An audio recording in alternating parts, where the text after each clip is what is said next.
One night I would be sleeping on a vermin-ridden sofa in a lodging house, and the next night under silken coverlets in a fashionable home. It all depended on whether my father had the money for that week's board. If he didn't, my mother paid a visit to her father, the railroad official in Baltimore. No Cophetua or Aladdin in fairy lore ever stepped back and forth between the hovel and the palace as frequently as I. When The Metropolis was published in 1908, the New York Critic said it was a poor novel because the author didn't know the thing called society. As a matter of fact, the reason was exactly the opposite. The author knew society too well to overcome his distaste for it. Attempting to prove this will, of course, lay me open to the charge of snobbery. It is not good form to establish your own social position. But on the other hand, neither is it good form to tell about your drunken father or the bedbugs in your childhood couch. So perhaps one admission will offset the other. What I am doing is explaining a temperament and a literary product, and this can be done only by making real to you both sides of my double life, the bedbugs and liquor on the one hand, the snobbery on the other. My maternal grandfather was John S. Hardin, the Secretary-Treasurer of the Western Maryland Railroad.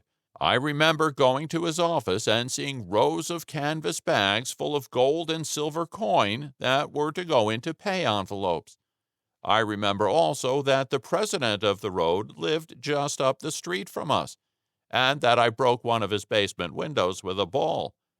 I was sent to confess my crime and carry the money to pay for it. Grandfather Hardin was a pillar of the Methodist Church, which was not fashionable.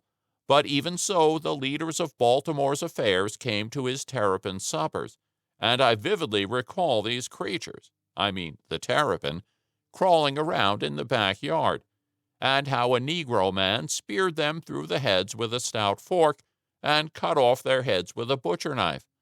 Apparently, it was not forbidden for a Methodist to serve sherry wine in terrapin stew, or brandy, provided it had been soaked up by fruitcake or plum pudding.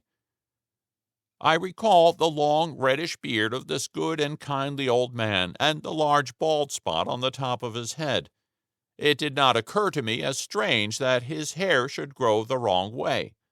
But I recall that I was fascinated by a mole placed exactly on the top, like a button, and once I yielded to a dreadful temptation and gave it a slap. Then I fled in terror to the top story of the house. I was brought down by my shocked mother and aunts and ordered to apologize.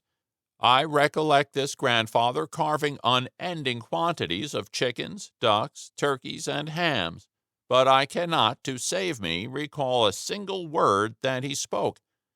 I suppose the reason the carving stands out in my mind is that I was the youngest of the family of a dozen or so, and therefore the last to get my plate at mealtimes.